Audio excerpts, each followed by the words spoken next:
Enggak, di sini. Saya mau ambil keterangan ibu. Karena saya dari pondok langsung. Masa saya harus ke puskesmas lagi, sedangkan saya dibatasi waktu. Ini kalau sudah soal BPJS, pasti begini pelayanan di rumah sakit. Ini menjadi catatan penting ini. Pak Gub sudah ulang-ulang bilang, dilayani dulu orang. Masa kita disuruh kembalikan ke puskesmas? Aturan rumah sakit kayak apa ini? Gimana coba? Saya baru ambil anak saya, kurang lebih jam 12. Ditelepon oleh pihak pondok, bahwa dia harus dibawa di rumah sakit.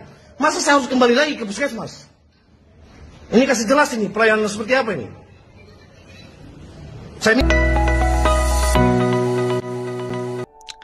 Jadi Bapak Ibu, sekali lagi saya secara humble, rendah hati mengingatkan ya, bahwa customer kita tidak seperti pelanggan pada umumnya. Mereka adalah pasien. Kita ini disebut dokter karena ada pasiennya. Kita ini disebut perawat karena ada pasiennya. Kita disebut bidan karena ada namanya pasiennya. Kita disebut radiografer karena ada yang menjadi pasien. Kalau nggak ada yang namanya pasien, mungkin nggak ada yang namanya dokter. Kalau nggak ada pasien, nggak ada yang namanya perawat. Kalau nggak ada yang namanya pasien, nggak ada yang namanya bidan dan sebagainya. Oleh karena itu, perlakukanlah mereka tidak seperti customer biasa. Karena mereka sangat personal. Masing-masing dari mereka itu punya pengalaman sendiri-sendiri. Mereka sensitif. Mereka juga ingin bukan hanya soal sehat, tapi kesejahteraan. Kalau bisa Anda baik, kenapa sih harus dijudesin? Kalau bisa sebentar waktunya, kenapa harus lama? Kalau bisa nggak sakit, kenapa harus sakit? Kalau bisa nggak bayar, kenapa harus bayar? Kalau bisa murah, kenapa harus yang mahal? Dan kalau bisa bagus, kualitasnya bagus, kenapa harus kasih kualitas yang jelek? Dan kalau saatnya kita perlu mendengarkan mereka, kenapa harus kita abaikan? Mereka ini adalah orang-orang yang tidak bisa memilih sendiri produknya. Bahkan mereka juga tidak bisa memilih sendiri rumah sakitnya. Di era universal health coverage ini, semuanya harus ikut sistem. Harus. Ya. Bahkan untuk bisa masuk ke UGD pun sekarang saat ini harus ada kriterianya. Even kalau misalnya mereka suruh memilih, mereka memilih untuk tidak sakit.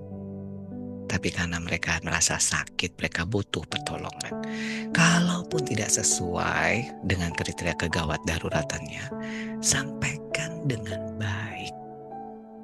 Penuh dengan empati. Toh mereka sudah mengupayakannya untuk datang menemui Anda. Ketemu dengan yang namanya dokter. Ketemu dengan namanya perawat. Ketemu dengan namanya bidan. Datang ke tempat yang tepat di UGD. Ya. Kalaupun misalkan mereka tunggakannya masih banyak lah. Atau mungkin karena keterbatasan status sosial. Atau masalah-masalah yang personal yang memalukan. Atau juga karena pekerjaan yang kita anggap rendah dan hina. Toh mereka adalah pasien kita. Jadi ingat, sekali lagi, mereka bukan hanya traditional customer.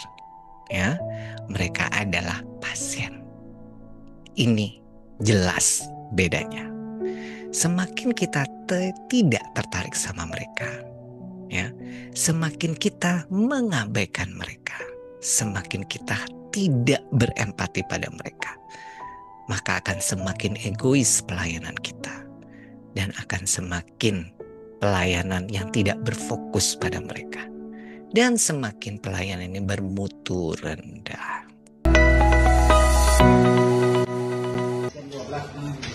Jadi tolong, dan dia dibatasi jam 3, dibatasi, ini anak pondok dong. Harus ada kebijakan khusus. Mentang-mentang kita pakai BPJS katanya, tiap bulan kita gajinya dipotong loh untuk bayar ke negara. Ini juga harus jelas. Masa kita harus kembali ke puskesmas? Nah, jamnya sudah jelas-jelas kita dibatasi. Kalau kita bicara pelayanan, kita juga dituntut. Setiap bulan otomatis dipotong. Masa dipersulit? Dan ini selalu menjadi wacana di tengah-tengah masyarakat. Kalau sudah bicara BPJS, pasti kita disuruh antri.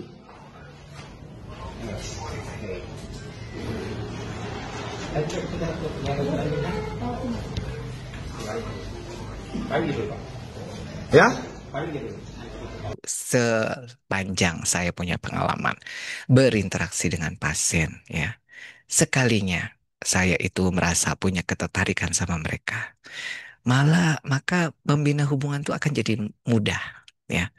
Jadi it's easy to build a relationship with patient. Tapi semakin kita nggak tertarik, semakin kita tuh tidak mau dengar, tidak mau melihat matanya, tidak mau just untuk melihat ini adalah seseorang yang punya pengalaman dan sebagainya, itu semakin nantinya kita itu akan kurang mengeluarkan potensi-potensi yang kita punya.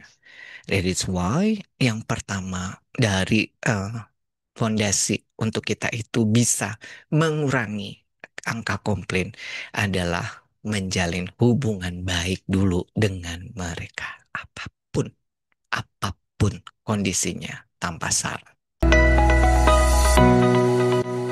Jadi Bapak Ibu harus tahu, nggak percaya dokter, nggak percaya pasien ya pasien, gitu ya. Ini semua gara-gara BPJS Kesehatan. Ini semua BPJS itu yang nggak beres dan sebagainya, gitu ya.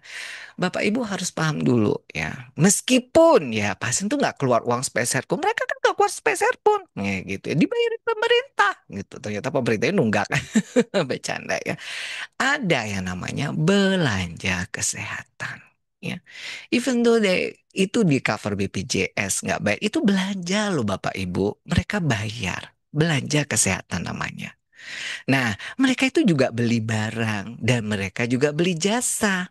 Memang ya kita itu nggak kelihatan barang berupa produk ya, tapi barang mereka cari itu sebenarnya adalah pemulihan kesehatan mereka. Ya, nah ada juga berupa jasanya, yaitu seringkali merupakan tingkat kepercayaan tidak terlukiskan pada penyedia layanan mereka. Dia datang ke layanan kesehatan karena nyeri, harapannya nyerinya hilang, Bapak Ibu, betul nggak? Itu barangnya. Jasanya apa? Ya caranya Anda memperlakukan saya. Caranya Anda mencoba mencari tahu kenapa kok saya bisa nyeri. Ya, caranya Anda memperlakukan saya, caranya Anda tersenyum. Itulah ada jasa sehingga saya percaya.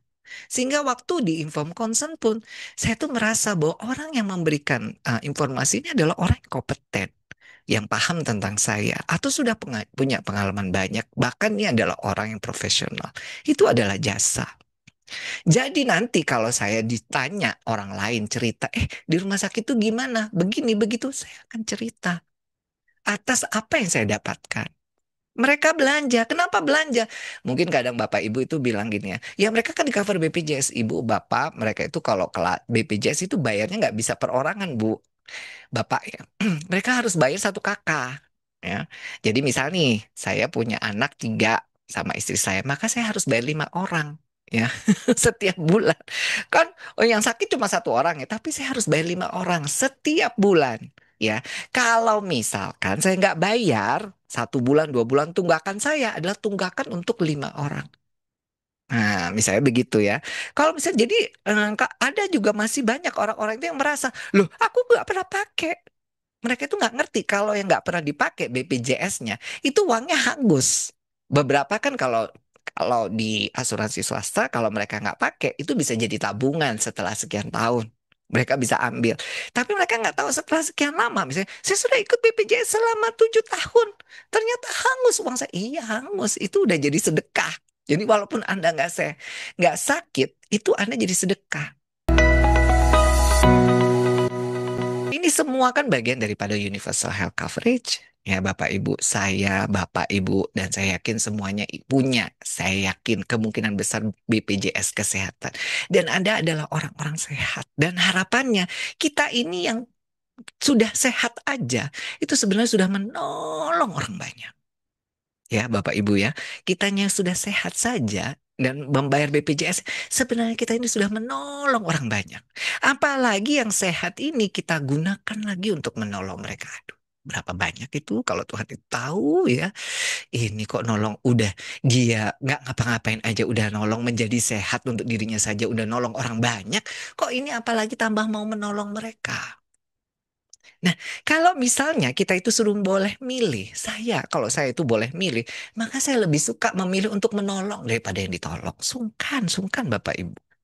Ya, jadi kalau misalnya kita tahu bahwa mereka itu membeli, ya meskipun pada saat kita terima mereka nggak keluar uangnya, tapi mereka sudah melakukannya sebelum-sebelumnya. Bukan hanya satu orangnya, ada keluarganya juga di antara mereka. Kalau dok itu kan udah ditanggung pemerintah, ya karena itu haknya mereka. Ya, layanan kesehatan itu memang harus ada dua roda, satu sisi bisnis, satu sisi sosial. Harus.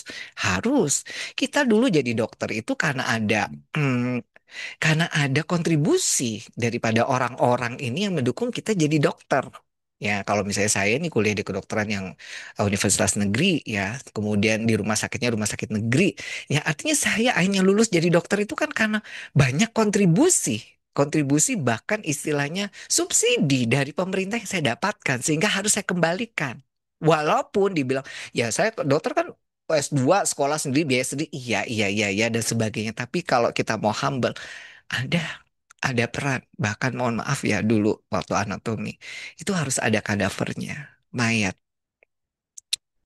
mayat orang-orang yang maaf ya nggak punya keluarga yang mungkin eh, kalau jadi dokter pasti paham. Jadi entah mayat siapa yang bahkan dulu kita belajar tulang, belulang, tengkoraknya itu entah punya siapa, milik siapa. Tapi kan ya dari mereka kita belajar, ya kan? Walaupun itu kan cuma ilmu anatomi, itu dasar ilmunya seorang dokter. Let's say kalau kita mau bicara bahwa tidak ada orang yang tidak sebenarnya mendapatkan manfaat dari orang lain. Ya, sekalipun Anda merasa saya usaha sendiri, uang sendiri dan segala macam. Ya, tapi pasti ada manfaatnya orang lain yang bermanfaat untuk kita. Termasuk saya sendiri ini, saya nggak akan ada manfaatnya kalau Bapak Ibu nggak secara rendah hati mau dengarkan saya. Bahkan saya pun nggak ngelihat Bapak Ibu, tapi saya yakin mungkin ada satu atau dua orang aja yang mendengarkan dari awal sampai akhir. Itu sudah cukup membuat saya berenergi dan bersemangat. Dan saya tahu bahwa cerita-cerita yang saya sampaikan dari orang-orang kejadian nyata di lapangan itu akhirnya bisa tersampaikan dan bisa dibingkai dalam sebuah lukisan yang harapannya orang itu bisa melihat gambarannya. Kenapa kok kejadian ini terjadi dan pelajaran apa yang bisa kita ambil?